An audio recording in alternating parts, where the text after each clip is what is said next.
നമസ്കാരം, എല്ലാവർക്കും നമ്മുടെ സ്റ്റഡി അറ്റ് ഹോം PSC എന്ന യൂട്യൂബ് ചാനലിലേക്ക് സ്വാഗതം. അപ്പോൾ കഴിഞ്ഞ ക്ലാസ്സിൽ നമ്മൾ 6ാമത്തെ ചാപ്റ്ററാണ് സോഷ്യൽ സയൻസ്. 9ാം ക്ലാസ്സിലെ പുതിയ സോഷ്യൽ സയൻസിലെ 6ാമത്തെ ചാപ്റ്റർ 2ാമത്തെ ഭാഗമായിട്ടാണ് ഇന്ന് എടുക്കാൻ പോകുന്നത്. അപ്പോൾ ഫസ്റ്റ് ഭാഗമൊക്കെ കാണാത്തവരുണ്ടെങ്കിൽ അതൊക്കെ കണ്ടിട്ട് വരും കേട്ടോ. അപ്പോഴേ ഇതിൻ്റെ ആ ഒരു തുടർച്ച കിട്ടുള്ളൂ. അപ്പോൾ നമ്മൾ ഇന്നലെ എടുത്തത് സുസ്ഥിര വികസന ലക്ഷ്യങ്ങൾ വരെയാണ് ലാസ്റ്റ് എടുത്ത് വെച്ചത്. അപ്പോൾ അതിൻ്റെ തുടർച്ചയായിട്ട് നമ്മൾ ക്ലാസ് കണ്ടിന്യൂ ചെയ്യുകയാണ്. എല്ലാവർക്കും നമ്മുടെ ക്ലാസ്സിലേക്ക് ഒരിക്കൽ കൂടി സ്വാഗതം. അത് എടുക്കാൻ പോകുന്നത് ഉൽപാദകരും ഉപഭോക്താക്കളും തമ്മിലുള്ള ബന്ധമാണ്. ഉൽപാദകരും ഉപഭോക്താക്കളും തമ്മിലുള്ള ബന്ധം. അപ്പം അതിനിവിടെ ഫസ്റ്റിൽ ഒരു സർക്കിൾ തന്നിട്ടുണ്ട്. ഉൽപാദകർ, ഉപഭോക്താക്കൾ, രണ്ടിൽ നിന്നും ആരോ മാർക്ക് അങ്ങോട്ടും ഇങ്ങോട്ടും പോയിട്ടുണ്ട്. അപ്പോൾ അത് സൂചിപ്പിക്കുന്നത് അല്ലെങ്കിൽ കാണിക്കുന്നത് എന്താണ്? രണ്ടും പരസ്പരം ആശ്രയിച്ചിരിക്കുന്നു എന്നതാണ്. ഉൽപാദകരും ഉപഭോക്താക്കളും തമ്മിൽ പരസ്പരം എന്താണ്? ആശ്രയിച്ചിരിക്കുന്നു. ഉൽപാദകരില്ലെങ്കിൽ ഉപഭോക്താക്കളില്ല, ഉപഭോക്താക്കളില്ലെങ്കിൽ ഉൽപാദകരില്ല. രണ്ടും എന്താണ്? തമ്മിൽ പരസ്പരം ബന്ധപ്പെട്ടിരിക്കുന്നു എന്നതാണ് ആ ഒരു സർക്കിൾ കാണിക്കുന്നത്. നോക്കാം നമുക്ക്. ഉപഭോക്താക്കൾ തങ്ങളുടെ ആവശ്യങ്ങൾ നിറവേറ്റുന്നതിനായി ഉൽപാദകരെയും ഉൽപാദകർ തങ്ങളുടെ ആവശ്യങ്ങൾ നിറവേറ്റുന്നതിനായി ഉപഭോക്താക്കളെയും ആശ്രയിക്കുന്നു. ഉപഭോക്താക്കൾ തങ്ങളുടെ ആവശ്യങ്ങൾ നിറവേറ്റുന്നതിനായി ഉൽപാദകരെയും ഉൽപാദകർ തങ്ങളുടെ ആവശ്യങ്ങൾ നിറവേറ്റുന്നതിനായി ഉപഭോക്താക്കളെയും ആശ്രയിക്കുന്നു. ഉൽപാദകർ ഉപഭോക്താക്കളുടെ ആവശ്യങ്ങൾക്കനുസരിച്ച് സാധനങ്ങളും സേവനങ്ങളും ഉൽപ്പാദിപ്പിച്ച് ഉപഭോക്താക്കളിൽ എത്തിക്കുന്നു. ഉപഭോക്താക്കൾ ഉൽപ്പന്ന മൂല്യം അല്ലെങ്കിൽ വില നൽകി വാങ്ങുന്നു. ഉൽപാദന പ്രക്രിയയിലെ തൊഴിൽ വിഭാഗം കൂടിയായ ഉപഭോക്താക്കൾ ഉൽപാദന പ്രക്രിയക്ക് ആവശ്യമായ തൊഴിൽ പ്രദാനം ചെയ്യുമ്പോൾ ഉൽപാദകർ പ്രതിഫലമായി ഉപഭോക്താക്കൾക്ക് വേതനം അല്ലെങ്കിൽ കൂലി നൽകുകയും ചെയ്യുന്നു. ഉൽപാദകരും ഉപഭോക്താക്കളും തമ്മിലുള്ള പരസ്പര ബന്ധം സാധ്യമാകുന്നത് വിപണിയിലൂടെയാണ്. ഉൽപാദകരും ഉപഭോക്താക്കളും തമ്മിലുള്ള പരസ്പര ബന്ധം സാധ്യമാകുന്നത് വിപണിയിലൂടെയാണ്. അടുത്തത് എന്താണ് വിപണി? ഉൽപാദന പ്രക്രിയയിലൂടെ നിർമ്മിച്ച സാധനങ്ങളും സേവനങ്ങളും നേരിട്ടോ വിൽപ്പനക്കാർ മുഖേനയോ ഉപഭോക്താവിന് ലഭ്യമാക്കുന്ന പ്രക്രിയയാണ് വിപണനം. ഉൽപാദന പ്രക്രിയയിലൂടെ നിർമ്മിച്ച സാധനങ്ങളും സേവനങ്ങളും നേരിട്ടോ വിൽപ്പനക്കാർ മുഖേനയോ ഉപഭോക്താവിന് ലഭ്യമാക്കുന്ന പ്രക്രിയയാണ് വിപണനം അല്ലെങ്കിൽ മാർക്കറ്റിംഗ്. വിൽപ്പനക്കാർക്കും ഉപഭോക്താക്കൾക്കും ഇടയിൽ സാധനങ്ങളും സേവനങ്ങളും വിനിമയം ചെയ്യാനുള്ള സംവിധാനമാണ് വിപണികൾ. വിൽപ്പനക്കാർക്കും ഉപഭോക്താക്കൾക്കും ഇടയിൽ സാധനങ്ങളും സേവനങ്ങളും വിനിമയം ചെയ്യാനുള്ള സംവിധാനമാണ് വിപണികൾ. വിഭവങ്ങളുടെ വിതരണവും വിനിയോഗവും സാധ്യമാക്കി വ്യാപാരം സുഗമമാക്കുന്നത് വിപണികളിലൂടെയാണ്. വിഭവങ്ങളുടെ വിതരണവും വിനിയോഗവും സാധ്യമാക്കി വ്യാപാരം സുഗമമാക്കുന്നത് വിപണികളിലൂടെയാണ്.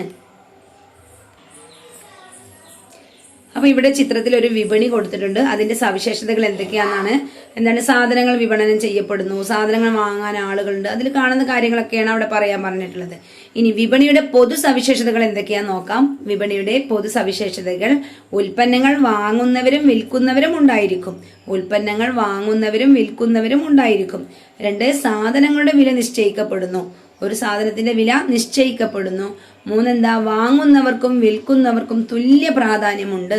വാങ്ങുന്നവർക്കും വിൽക്കുന്നവർക്കും വിപണിയിലെ തുല്യ പ്രാധാന്യമുണ്ട്. ഉൽപ്പന്നങ്ങൾ തെരഞ്ഞെടുക്കാനുള്ള അവസരമുണ്ട്. വിപണന തന്ത്രങ്ങൾ നിലനിൽക്കുന്നു. വിപണന തന്ത്രങ്ങൾ വിപണിയിൽ നിലനിൽക്കുന്നു. എന്തൊക്കെയാണ് വിപണിയുടെ പൊതു സവിശേഷതകൾ? ഉൽപ്പന്നങ്ങൾ വാങ്ങുന്നവരും വിൽക്കുന്നവരും ഉണ്ടായിരിക്കും. സാധനങ്ങളുടെ വില നിശ്ചയിക്കപ്പെടുന്നു. വാങ്ങുന്നവർക്കും വിൽക്കുന്നവർക്കും തുല്യ പ്രാധാന്യമുണ്ട്. ഉൽപ്പന്നങ്ങൾ തെരഞ്ഞെടുക്കാനുള്ള അവസരമുണ്ട്. വിപണന തന്ത്രങ്ങൾ നിലനിൽക്കുന്നു. ഓക്കെ അല്ലേ? അടുത്ത വില നിർണയം വിപണിയിൽ. ചോദനം, പ്രധാനം, സന്തുലിത വില. വില നിർണയം വിപണിയിൽ. ചോദനം, പ്രധാനം, സന്തുലിത വില. വിപണിയിൽ ഏതൊരു ഉൽപ്പന്നം വാങ്ങുന്നതിനും വില നൽകേണ്ടതുണ്ട് അല്ലെ? വിപണിയിൽ ഏതൊരു ഉൽപ്പന്നം വാങ്ങുന്നതിനും എന്ത് ചെയ്യണം? വില നൽകേണ്ടതുണ്ട്. ഉപഭോക്താവിന്റെ ആവശ്യകതയും ഉൽപ്പന്നങ്ങളുടെ ലഭ്യതയുമാണ് ഓരോ ഉൽപ്പന്നത്തിന്റെയും വില നിർണ്ണയിക്കുന്നത്. ഓരോ ഉൽപ്പന്നത്തിന്റെയും വില നിർണ്ണയിക്കുന്നത് എന്താണ്? ഉപഭോക്താവിന്റെ ആവശ്യകത, ഉൽപ്പന്നങ്ങളുടെ ലഭ്യത. അതായത് ഉപഭോക്താവിന് എത്രത്തോളം ആവശ്യമുണ്ട്, അതുപോലെ തന്നെ ഉൽപ്പന്നങ്ങൾ എത്രത്തോളം ലഭ്യമാകുന്നുണ്ട് എന്നതിന്റെ അടിസ്ഥാനത്തിലാണ് ഓരോ ഉൽപ്പന്നത്തിന്റെയും വില നിർണ്ണയിക്കുന്നത്. അടുത്ത ഡിമാൻഡ് അഥവാ ചോദനം. ഒരു സാധനത്തിന് വില കൊടുക്കാനുള്ള കഴിവ്, സന്നദ്ധത എന്നിവയുടെ പിൻബലത്തോടു കൂടിയ ആഗ്രഹത്തെ ചോദനം എന്ന് പറയുന്നു.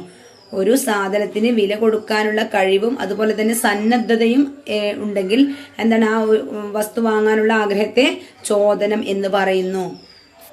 ഇനി ഒരു ഉൽപ്പന്നത്തോടുള്ള ആഗ്രഹവും താല്പര്യവും മാത്രമല്ല ചോദനം എന്നതുകൊണ്ട് അർത്ഥമാക്കുന്നത് ആ ഉൽപ്പന്നം വില കൊടുത്ത് വാങ്ങുന്നതിനുള്ള സാമ്പത്തിക ശേഷിയും സന്നദ്ധതയും ചോദനത്തെ നിർണയിക്കുന്ന പ്രധാന ഘടകങ്ങളാണ്. ഒരു ഉൽപ്പന്നത്തോടുള്ള ആഗ്രഹവും താല്പര്യവും ഉണ്ടായാൽ മാത്രം പോരാ, എന്താണ് ആ ഉൽപ്പന്നം വില കൊടുത്ത് വാങ്ങുന്നതിനുള്ള സാമ്പത്തിക ശേഷിയും അതുപോലെ തന്നെ സന്നദ്ധതയും ചോദനത്തെ നിർണയിക്കുന്ന പ്രധാന ഘടകങ്ങളാണ്. അടുത്ത ചോദന പട്ടിക, ഡിമാൻഡ് ഷെഡ്യൂള്. വിവിധ വിലകളിൽ ചോദനം ചെയ്യപ്പെടുന്ന ഒരു ഉൽപ്പന്നത്തിന്റെ അളവുകളെ കാണിക്കുന്ന പട്ടികയെ ചോദന പട്ടിക എന്ന് പറയുന്നു. വിവിധ വിലകളിൽ ചോദനം ചെയ്യപ്പെടുന്ന ഒരു ഉൽപ്പന്നത്തിന്റെ അളവുകളെ കാണിക്കുന്ന പട്ടികയെ ചോദന പട്ടിക എന്ന് പറയുന്നത്. ഉൽപ്പന്നത്തിന്റെ വില കൂടുമ്പോൾ ചോദനം ചെയ്യപ്പെടുന്ന ഉൽപ്പന്നത്തിന്റെ അളവ് കുറഞ്ഞതായും വില കുറയുമ്പോൾ കൂടുതൽ ഉൽപ്പന്നം ചോദനം ചെയ്യപ്പെടുന്നതായിട്ടും നമുക്കിവിടെ ഒരു പട്ടിക കൊടുത്തിട്ടുണ്ട്. അത് നിരീക്ഷിച്ചാൽ കാണാവുന്നതാണ്. അപ്പോൾ വില കൂടുമ്പോൾ എന്താണ്? വില കൂടുമ്പോൾ ചോദനം കുറയുന്നു, വില കുറയുമ്പോൾ ചോദനം കൂടുന്നു. നമുക്ക് കൂടുതൽ സാധനം വാങ്ങണമെങ്കിൽ എന്ത് ചെയ്യണം? ഒരു സാധനത്തിന്റെ വില കുറഞ്ഞു കിട്ടണം അല്ലെ? കുറഞ്ഞു കിട്ടിയെങ്കിലേ നമുക്ക് ആ ഒരു സാധനം കൂടുതൽ എണ്ണം വാങ്ങാൻ നമുക്ക് കഴിയുകയുള്ളൂ. അല്ലാതെ വില കൂടുകയാണെങ്കിൽ എന്താണ്? നമുക്ക് കുറച്ച് സാധനങ്ങളെ നമുക്ക് വാങ്ങാൻ കഴിയുകയുള്ളൂ. അപ്പൊ അതാണ് ഇവിടെ ഒരു പട്ടികയിൽ കൊടുത്തിട്ടുള്ളത്. എന്താണ്? ഉൽപ്പന്നത്തിന്റെ വില, ഉൽപ്പന്നത്തിന്റെ വാങ്ങുന്ന ചോദനത്തിന്റെ അളവ്. അതായത് 5 രൂപക്ക് കിട്ടുന്ന സാധനമാണെങ്കിൽ നമ്മൾ 50 എണ്ണം വാങ്ങും അല്ലെ? 5 രൂപ ഒരു വസ്തുവിന്റെ വില 5 രൂപയാണെങ്കിൽ നമ്മളത് 50 എണ്ണം വാങ്ങും. എന്നാൽ 10 രൂപയായിട്ട് വില വർദ്ധിച്ചാൽ നമ്മൾക്കത് 40 എണ്ണം വാങ്ങാനേ ഉള്ള നമ്മുടെ കഴിവുള്ളൂ, സാമ്പത്തിക ശേഷിയുള്ളൂ. അതുപോലെ തന്നെ 15 രൂപയായാൽ വീണ്ടും അത് നമ്മുടെ വാങ്ങൽ ശേഷി കുറയാണ് അല്ലെ? 30 എണ്ണമായിട്ട് ചുരുങ്ങും. അപ്പം വില കൂടുന്തോറും എന്താണ്? സാധനങ്ങളുടെ അളവ് കുറഞ്ഞു വരുന്നു. വില കുറയും തോറും സാധനങ്ങളുടെ അളവ് കൂടി വരുന്നു. ചോദനവും വിലയും തമ്മിലുള്ള ബന്ധമാണ് അവിടെ കാണിക്കുന്നത്. നേരെ ഓപ്പോസിറ്റ് ആണ് കേട്ടോ. ചോദനവും വിലയും തമ്മിൽ എന്താണ്? വിപരീതമായിട്ടാണ് ബന്ധപ്പെട്ടിരിക്കുന്നത്. അതായത് വില കൂടുമ്പോൾ ചോദനം കുറയുന്നു, വില കുറയുമ്പോൾ ചോദനം കൂടുന്നു. അങ്ങനെ ആ ഒരു ഇതിലൊന്ന് മനസ്സിലാക്കി വെക്കണേ. ഓക്കെ അല്ലേ? അടുത്ത ചോദന വക്രം, ചോദന കർവ്, ഡിമാൻഡ് കർവ്. ചോദന പട്ടിക ഗ്രാഫ് രൂപേണ അവതരിപ്പിക്കുമ്പോൾ ലഭ്യമാകുന്നതാണ് ചോദന വക്രം. ചോദന പട്ടിക ഒരു ഗ്രാഫ് രൂപേണ അവതരിപ്പിക്കുമ്പോൾ ലഭ്യമാകുന്നതാണ് ചോദന വക്രം. അതായത് നമുക്കിവിടെ ഒരു ചിത്രം കാണിച്ചിട്ടുണ്ട്. ചിത്രത്തിൽ OX അക്ഷത്തിൽ ചോദനം ചെയ്യപ്പെടുന്ന ഉൽപ്പന്നത്തിന്റെ വിവിധ അളവുകളും OY അക്ഷത്തിൽ വിവിധ വിലകളും രേഖപ്പെടുത്തിയിരിക്കുന്നു. അതായത് OX അക്ഷത്തിലാണെങ്കിൽ ഇതാണ് OX അക്ഷം ട്ടോ. ഈ OX അക്ഷത്തിലാണെങ്കിൽ എന്താണ്? ഉൽപ്പന്നത്തിന്റെ വിവിധ അളവുകളാണ്. 10, 20, 30 ഇതൊക്കെ ഓരോ ഉൽപ്പന്നത്തിന്റെ അളവുകളാണ്. എന്നാൽ OY അക്ഷത്തിൽ എന്താണ്? OY അക്ഷത്തിലാണെങ്കിൽ വിവിധ വിലകൾ രേഖപ്പെടുത്തിയിരിക്കുന്നു. 5 അല്ലെ? 5 രൂപയുടെ സാധനമാണെങ്കിൽ നമ്മൾ എന്ത് ചെയ്യും? അത് 50 എണ്ണം വാങ്ങിയിട്ടുണ്ടാവും അല്ലെ? അതിന്റെ ആ ഒരു ഗ്രാഫ് നമുക്ക് നോക്കിയാൽ മനസ്സിലാവും. 5 രൂപന്റെ സാധനമാണെങ്കിൽ 5 രൂപന്റെ സാധനമാണെങ്കിൽ നമ്മൾ അത് 50 എണ്ണം വാങ്ങിയിട്ടുണ്ടാവും. എന്നാൽ 10 രൂപ ആകുമ്പോൾ നമുക്കത് 40 എണ്ണമായിട്ട് കുറഞ്ഞു അല്ലെ? 15 എണ്ണം ആകുമ്പോൾ 30 കുറഞ്ഞു, 20 എണ്ണം ആകുമ്പോൾ 20 കുറഞ്ഞു, 25 ആകുമ്പോൾ നമുക്കത് 10 എണ്ണമായിട്ട് കുറഞ്ഞു. അപ്പൊ വില കൂടുന്തോറും, വിലയാണ് ഇവിടെ കൊടുത്തിട്ടുള്ളത് OY അക്ഷത്തില്, ഈ വില കൂടുന്തോറും നമുക്കതിന്റെ സാധനങ്ങൾ ചുരുങ്ങി കിട്ടി. അപ്പൊ അതാണ് ഇവിടെ കൊടുത്ത ഗ്രാഫ് രൂപേണ അത് ചിത്രീകരിച്ചിട്ടുള്ളതാണ് ഇവിടെ. ABCDE എന്നീ ബിന്ദുക്കൾ വിവിധ വിലകൾ ചോദനം ചെയ്യപ്പെടുന്ന ഉൽപ്പന്നത്തിന്റെ അളവിനെ കാണിക്കുന്നു. ABCDE അല്ലെ? ഇവ എന്താണ്? വിവിധ വിലകളിൽ ചോദനം ചെയ്യപ്പെടുന്ന ഉൽപ്പന്നത്തിന്റെ അളവിനെയാണ് സൂചിപ്പിക്കുന്നത്. ഈ ബിന്ദുക്കൾ തമ്മിൽ യോജിപ്പിക്കുമ്പോൾ DD എന്ന ചോദന വക്രം ലഭിക്കുന്നു. ഇതാണ് D അല്ലെ? ഇതാണ് DD എന്ന ചോദന വക്രം. ചെരിഞ്ഞ ഒരു വര കിട്ടിയില്ലേ നമുക്ക്? ഈ എല്ലാ ABCDനെ യോജിപ്പിക്കുമ്പോൾ നമുക്ക് എന്ത് ചെയ്യാം? ഇതുപോലെയുള്ള ഒരു ലൈന് കിട്ടുന്നു അല്ലെ? അപ്പൊ അതാണ് DD എന്ന ചോദന വക്രം ലഭിക്കുന്നു. അപ്പൊ ചോദനവും വിലയും തമ്മിൽ ഓപ്പോസിറ്റ് ആണ് ബന്ധപ്പെട്ടിരിക്കുന്നത്. വില കൂടുമ്പോൾ ചോദനം കുറയുന്നു, വില കുറയുമ്പോൾ ചോദനം കൂടുന്നു. അങ്ങനെ ലഭിക്കുന്ന വക്രം, ചോദന വക്രം ഇടത് മുകളിൽ നിന്ന് വലത് താഴേക്ക് ചെരിഞ്ഞിരിക്കുന്നു. ഇത് ചോദനം ചെയ്യപ്പെടുന്ന ഉൽപ്പന്നത്തിന്റെ അളവും വിലയും തമ്മിലുള്ള വിപരീത ബന്ധത്തെ സൂചിപ്പിക്കുന്നു. അപ്പൊ ഇങ്ങനെ അപ്പൊ നമുക്ക് ഇങ്ങനെ കിട്ടുന്നില്ലേ? നമ്മൾ പറഞ്ഞു ABCD എന്നൊക്കെ എന്താണ്? നമ്മളിത് സൂചിപ്പിക്കുന്നതാണെന്ന് പറഞ്ഞുല്ലേ? അപ്പോൾ ABCDE അല്ലെ, ഇങ്ങനെ ഇതിനെ ബന്ധിപ്പിച്ച് വരക്കുന്ന വക്രമാണ് നമുക്ക് കിട്ടുന്നത്. അങ്ങനെ കിട്ടുന്ന വക്രം എന്താണ്? മുകളിൽ നിന്ന് ഇടത് നിന്ന് താഴേക്ക് ചെരിഞ്ഞിരിക്കും. അപ്പോൾ ഇത് കാണിക്കുന്നത്, ഇങ്ങനെയുള്ള വക്രം കാണിക്കുന്നത് എന്താണ്?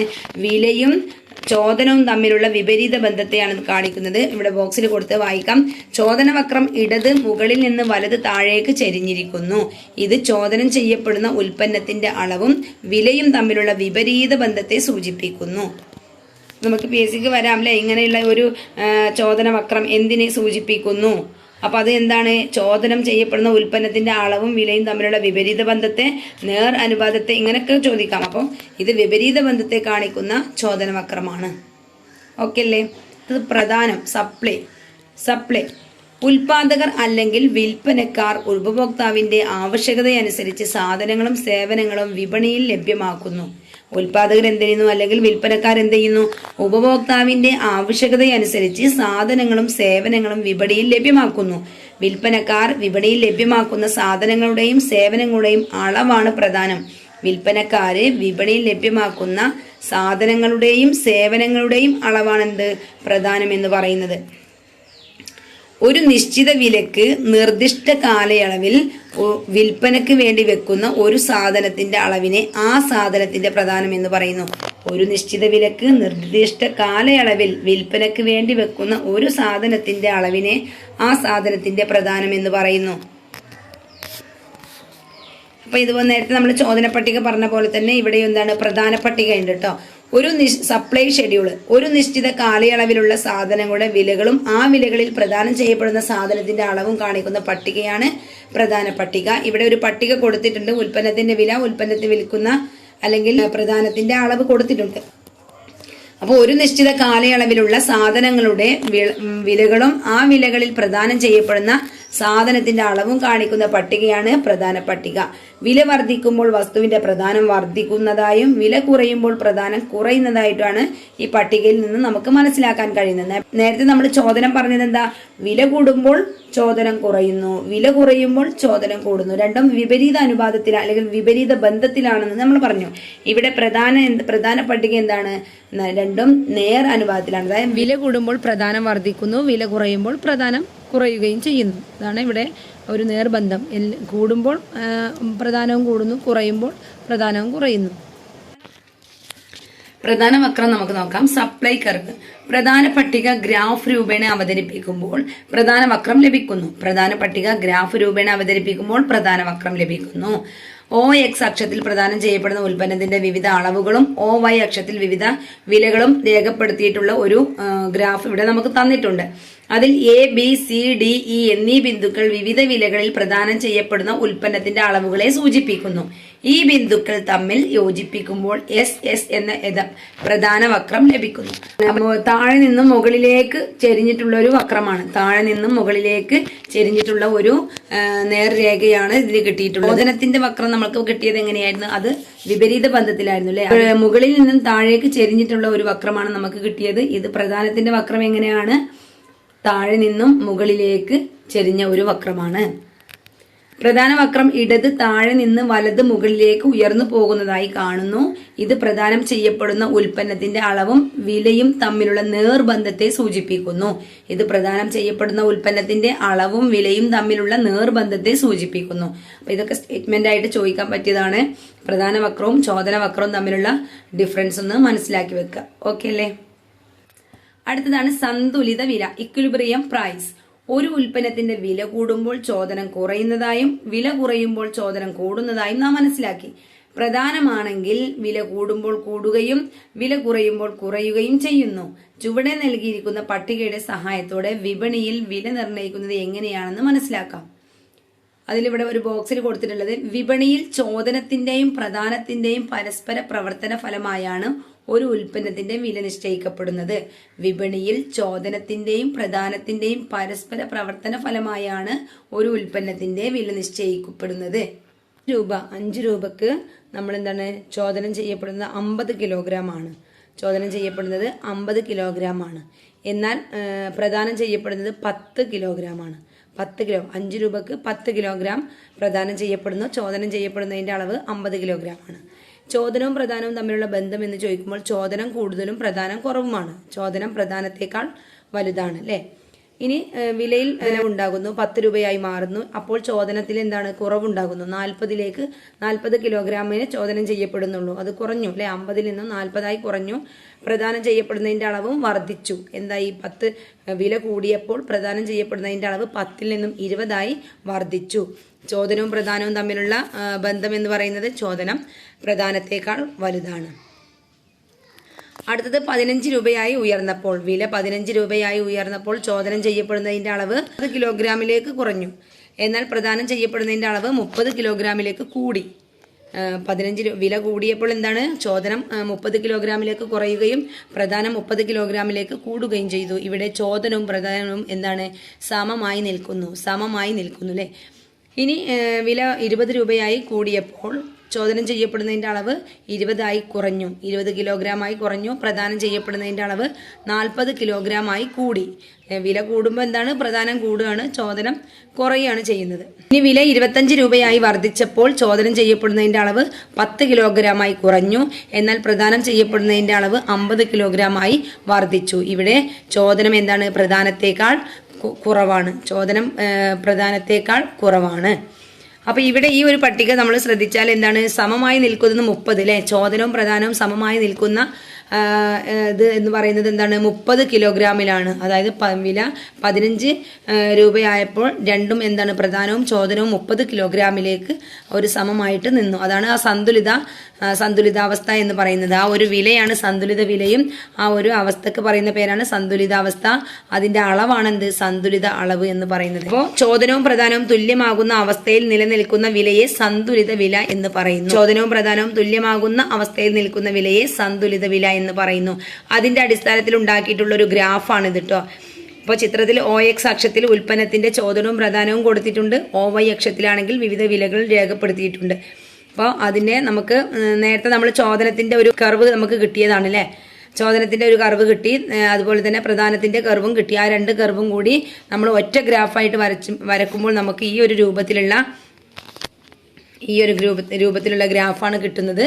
അപ്പോൾ അത് രണ്ടിലും തുല്യമായിട്ട് വരുന്ന ഒരു അവസ്ഥ അല്ലെങ്കിൽ ആ ഒരു പോയിന്റ് എന്ന് പറയുന്നത് E എന്ന പോയിന്റാണ്. ഇവിടെ E എന്ന ഒരു പോയിന്റാണ് നമുക്ക് രണ്ടിലും തുല്യമായിട്ട് വരുന്ന അവസ്ഥ അല്ലേ. ഇവിടെ അതെന്താണ് നമ്മൾ പറഞ്ഞു, 15 രൂപയായി കൂടിയപ്പോൾ പ്രധാനവും 30 ചോദനവും 30. അപ്പോൾ ആ ഒരു അവസ്ഥയാണ് എന്താണ്, ഈ സന്തുലിതാവസ്ഥ എന്ന് പറയുന്നത്. അപ്പം അതിനെക്കുറിച്ചുള്ള ഒരു ഗ്രാഫാണ് ഇവിടെ കൊടുത്തിട്ടുള്ളത്.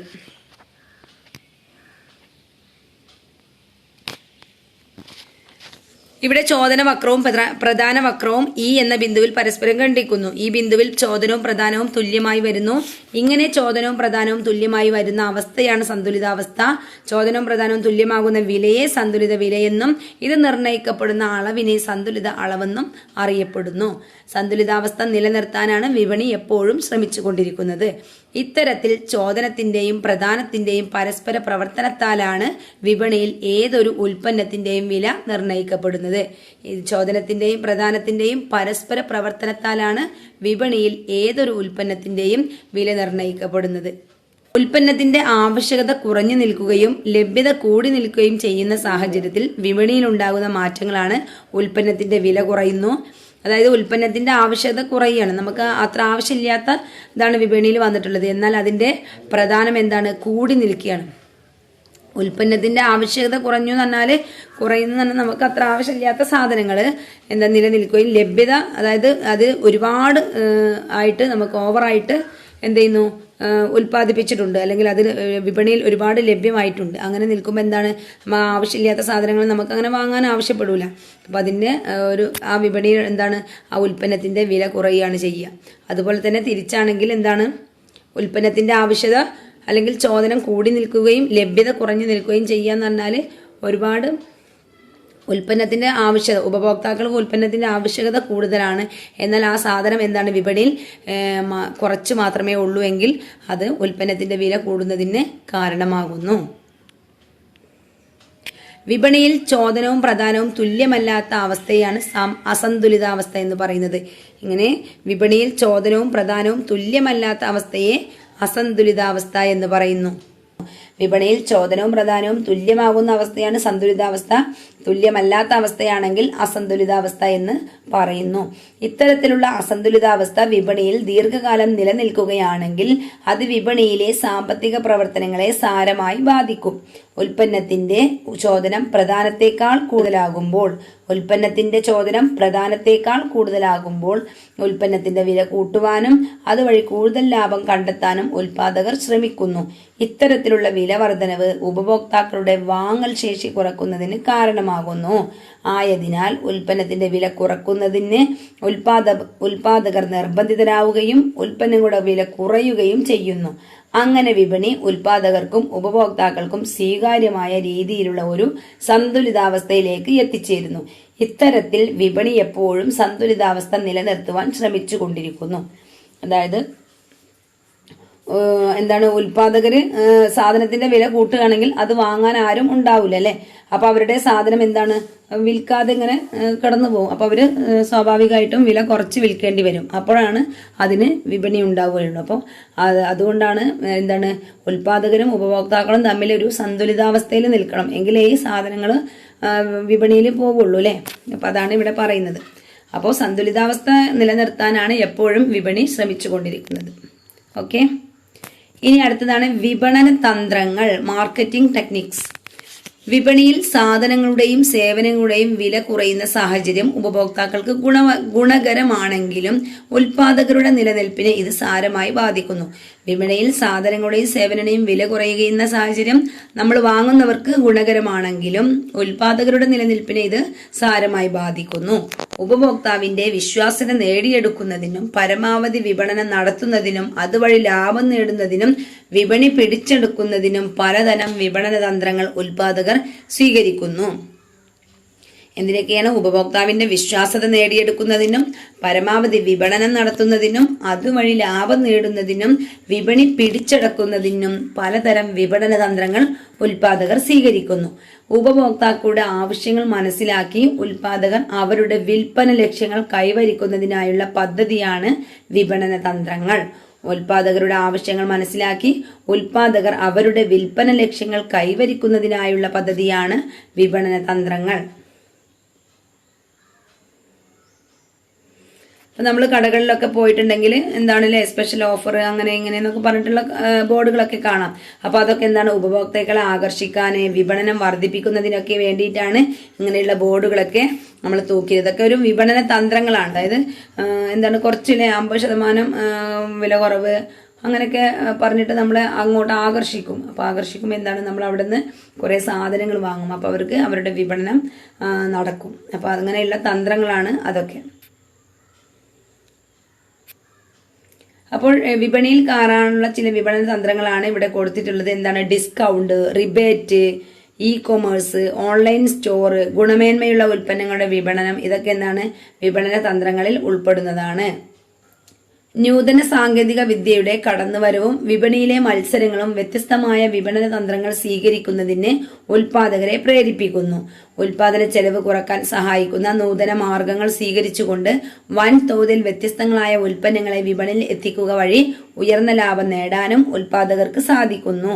ഉൽപാദന ചെലവ് കുറക്കാൻ സഹായിക്കുന്ന നൂതന മാർഗങ്ങൾ സ്വീകരിച്ചുകൊണ്ട് വൻതോതിൽ വ്യത്യസ്തങ്ങളായ ഉൽപ്പന്നങ്ങളെ വിപണിയിൽ എത്തിക്കുക വഴി ഉയർന്ന ലാഭം നേടാനും ഉൽപാദകർക്ക് സാധിക്കുന്നു.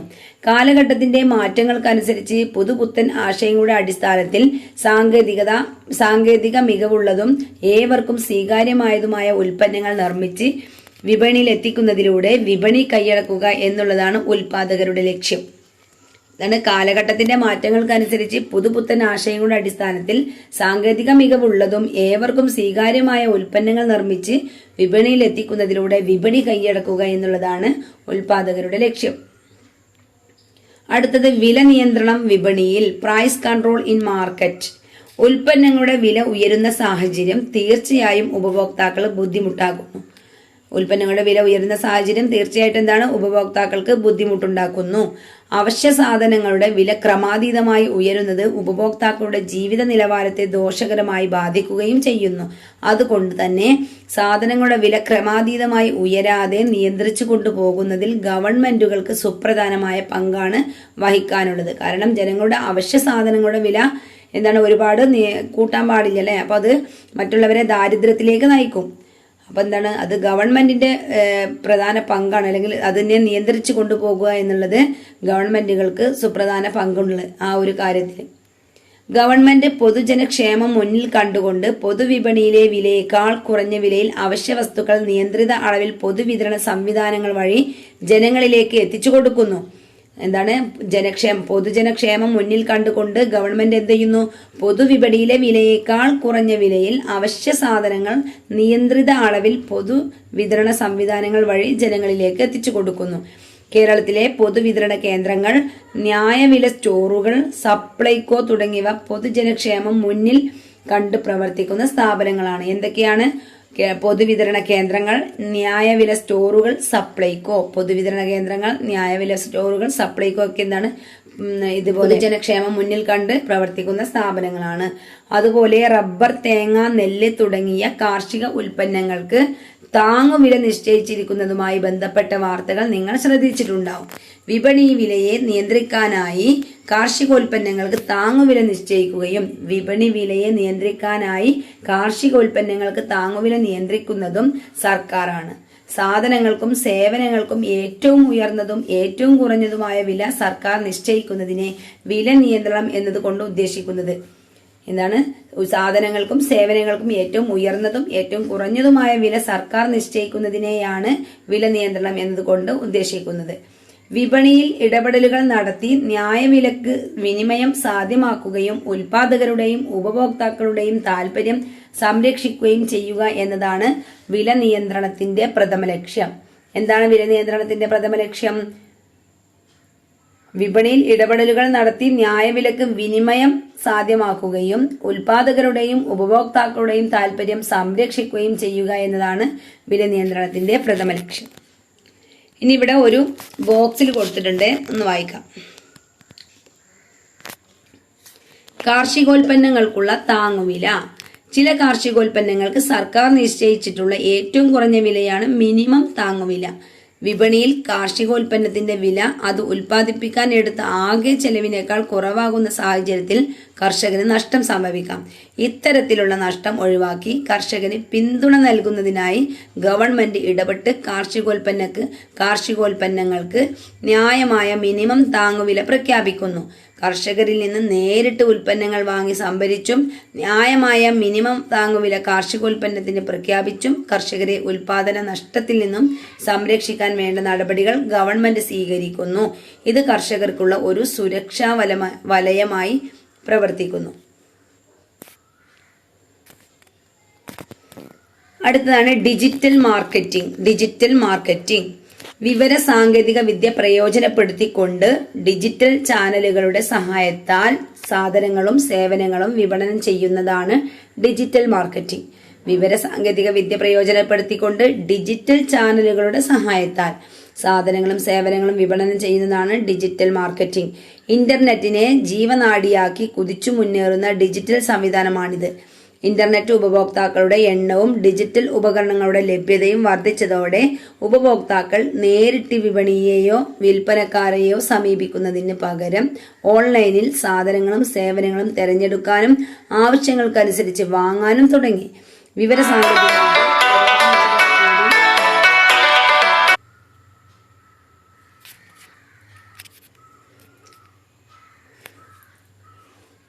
ഇന്റർനെറ്റിനെ ജീവനാഡിയാക്കി കുതിച്ചു മുന്നേറുന്ന ഡിജിറ്റൽ സംവിധാനമാണിത്. ഇന്റർനെറ്റ് ഉപഭോക്താക്കളുടെ എണ്ണവും ഡിജിറ്റൽ ഉപകരണങ്ങളുടെ ലഭ്യതയും വർദ്ധിച്ചതോടെ ഉപഭോക്താക്കൾ നേരിട്ട് വിപണിയെയോ വിൽപ്പനക്കാരനെയോ സമീപിക്കുന്നതിന് പകരം ഓൺലൈനിൽ സാധനങ്ങളും സേവനങ്ങളും തിരഞ്ഞെടുക്കാനും ആവശ്യങ്ങൾക്കനുസരിച്ച് വാങ്ങാനും തുടങ്ങി. വിവര സാങ്കേതിക വിദ്യ പുരോഗമിച്ചതോടുകൂടി വിപണി സംവിധാനം കൂടുതൽ വിപുലമായി. ഡിജിറ്റൽ മാർക്കറ്റിംഗ് എന്ന പദം 1990കളിലാണ് ഉപയോഗിച്ചു തുടങ്ങിയത്. ഇതൊന്ന് ഓർത്തു വെക്കണേ. എന്താണ് ഡിജിറ്റൽ മാർക്കറ്റിംഗ് എന്ന് എല്ലാവർക്കും അറിയാലേ. നമ്മൾ ഓൺലൈനായിട്ടൊക്കെ സാധനങ്ങൾ നമുക്ക് ഇഷ്ടപ്പെട്ടതൊക്കെ സെലക്ട് ചെയ്യുന്നു, അതൊക്കെ ഓർഡർ ചെയ്ത് വാങ്ങിക്കുന്നു, അതൊക്കെ തന്നെയാണ് ഡിജിറ്റൽ മാർക്കറ്റിംഗ്. അപ്പൊ ഡിജിറ്റൽ മാർക്കറ്റിംഗ് എന്ന പദം 1990കളിലാണ് ഉപയോഗിച്ചു തുടങ്ങിയത്.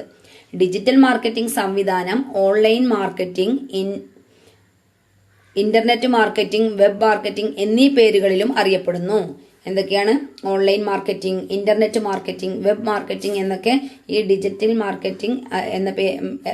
മാർക്കറ്റിംഗിന്റെ മറ്റു പേരുകളാണ്. അടുത്ത ഡിജിറ്റൽ മാർക്കറ്റിംഗിന്റെ സവിശേഷതകൾ. ഇന്റർനെറ്റ്, അതായത് ഓൺലൈൻ അധിഷ്ഠിത സാങ്കേതിക വിദ്യകൾ ഉപയോഗപ്പെടുത്തുന്ന വിപണി രീതിയാണിത്. ഇന്റർനെറ്റ് അധിഷ്ഠിത സാങ്കേതിക വിദ്യകൾ ഉപയോഗപ്പെടുത്തുന്ന വിപണന രീതിയാണിത്. ഉപഭോക്താക്കൾക്ക് വിപണന കേന്ദ്രം സന്ദർശിക്കേണ്ടതില്ല. ലോകത്തിന്റെ ഏതു ഭാഗത്തു നിന്നും ഡിജിറ്റൽ പ്ലാറ്റ്ഫോം വഴി ഉൽപ്പന്നങ്ങൾ തിരഞ്ഞെടുക്കാവുന്നതാണ്. സമയലാഭം, ഉൽപ്പന്നങ്ങളിലെ വൈവിധ്യം, ആകർഷണീയത, ഇതൊക്കെ എന്താണ്? ഡിജിറ്റൽ മാർക്കറ്റിംഗിന്റെ സവിശേഷതയാണ്. ഡിജിറ്റൽ പ്ലാറ്റ്ഫോമുകൾ പുതിയ രീതിയിലുള്ള തൊഴിലവസരങ്ങൾ സൃഷ്ടിക്കുന്നു. അപ്പൊ ഇതൊക്കെ എന്താണ്? ഡിജിറ്റൽ മാർക്കറ്റിംഗിന്റെ സവിശേഷതകളാണ്. ഡിജിറ്റൽ മാർക്കറ്റിംഗ് എന്ന് പറഞ്ഞാൽ നമുക്കറിയാലോ, ഇന്ന് ഓൺലൈനായിട്ട് എല്ലാം പർച്ചേസ് ചെയ്യുന്ന ആളുകളാണ് ഒരുപാട് ഉള്ളത്. അപ്പൊ അത് തന്നെയാണ് നമ്മുടെ ഡിജിറ്റൽ മാർക്കറ്റിംഗ് എന്ന് പറയുന്നത്. ഉൽപാദനം, ഉപഭോഗം, വിതരണം തുടങ്ങിയ സാമ്പത്തിക പ്രവർത്തനങ്ങൾ സമ്പദ് വ്യവസ്ഥയെ ചലനാത്മകമാക്കുന്നതിൽ സുപ്രധാനമായ പങ്ക് വഹിക്കുന്നു. പരിമിതമായ വിഭവങ്ങളും വർദ്ധിച്ചുവരുന്ന ആവശ്യങ്ങളും സമരസപ്പെടുത്തി മാത്രമേ ഒരു സമ്പദ് വ്യവസ്ഥക്ക് സുസ്ഥിര വികസന കാഴ്ചപ്പാടിലൂന്നി മുന്നോട്ടു പോകാൻ സാധിക്കൂ. ഉൽപാദകന്റെയും ഉപഭോക്താവിന്റെയും താൽപര്യങ്ങൾ ഒരുപോലെ പരിഗണിച്ചു കൊണ്ടായിരിക്കണം വിപണിയിൽ വില നിയന്ത്രണവും സാധ്യമാക്കേണ്ടത്. നൂതന വിപണന തന്ത്രങ്ങളും ഡിജിറ്റൽ മാർക്കറ്റിംഗ് മേഖലയും രാജ്യത്തിന്റെ വിപണന രംഗത്തെ ആഗോളതലത്തിലേക്ക് ഉയർത്തുന്നു. അപ്പൊ ഇത്രയാണ് ഈ ഒരു ചാപ്റ്റർ. അപ്പോൾ നന്നായിട്ടൊന്ന് ശ്രദ്ധിച്ച് പഠിക്കേണ്ട ചാപ്റ്ററാണ്. കാരണം ചില വാക്കുകൾ നമുക്ക് മൈൻഡിൽ നിൽക്കൂല അല്ലേ. സപ്ലൈ അങ്ങനെയൊക്കെയുള്ള പറഞ്ഞത് നമുക്ക് എക്കണോമിക്സ് ആകുമ്പോൾ അങ്ങനെയുള്ള വാക്കുകളൊക്കെ ഉണ്ടായിരിക്കും. അതൊക്കെ PSCക്ക് ചോദിക്കുന്ന വാക്കുകളുമാണ്. അപ്പോൾ അതിൻ്റെ സവിശേഷതകളൊക്കെ ഒന്ന് ഓർത്ത് വെക്കുക. നന്നായിട്ട് ഒരു 2 പ്രാവശ്യമെങ്കിലും ഒന്ന് എഴുതി വെച്ച പോയിന്റുകളൊക്കെ ഒന്ന് നിങ്ങൾ വായിക്കുക തന്നെ വേണം കേട്ടോ. എങ്കിൽ ഇത് പിന്നീട് നിങ്ങൾക്ക് എവിടെയെങ്കിലുമൊക്കെ കാണുമ്പോൾ എങ്ങനെയായാലും നിങ്ങൾക്ക് ഓർമ്മ വരും. അപ്പോൾ നമ്മുടെ ഇന്നത്തെ ഈ ഒരു ചാപ്റ്ററും കഴിഞ്ഞു. 6 ചാപ്റ്ററുകൾ നമ്മൾ സക്സസ്ഫുള്ളി കംപ്ലീറ്റ് ആക്കിയിട്ടുണ്ട്. അപ്പോൾ കാണാത്തവരൊക്കെ നമ്മുടെ ചാനലൊന്ന് ചെക്ക് ചെയ്തിട്ട് നമ്മുടെ പ്ലേലിസ്റ്റിൽ കൊടുത്തിട്ടുണ്ട് കേട്ടോ. ഞാനിതെല്ലാം നമ്മുടെ 9ാം ക്ലാസ്സിലെ സോഷ്യൽ സയൻസ് എന്ന് പറഞ്ഞിട്ട് ഒരു പ്ലേ ലിസ്റ്റ് ഉണ്ടാക്കി അതിലെല്ലാം ആഡ് ചെയ്തിട്ടുണ്ട്. അപ്പോൾ കാണുന്നവർ ആ ഒരു പ്ലേ ലിസ്റ്റ് ഒന്ന് ക്ലിക്ക് ചെയ്താൽ മതി. അപ്പോൾ ഓക്കെ, താങ്ക് യു. പിന്നെ നിങ്ങളുടെ ഉപദേശങ്ങളും നിർദ്ദേശങ്ങളൊക്കെ നമ്മുടെ കമൻറ്റ് ബോക്സിലൂടെ അറിയിക്കട്ടോ. പിന്നെ ക്ലാസ്സുകൾ ഇഷ്ടമായെങ്കിൽ ഒരു ലൈക്ക് തരാനൊന്നും മറക്കല്ലേ.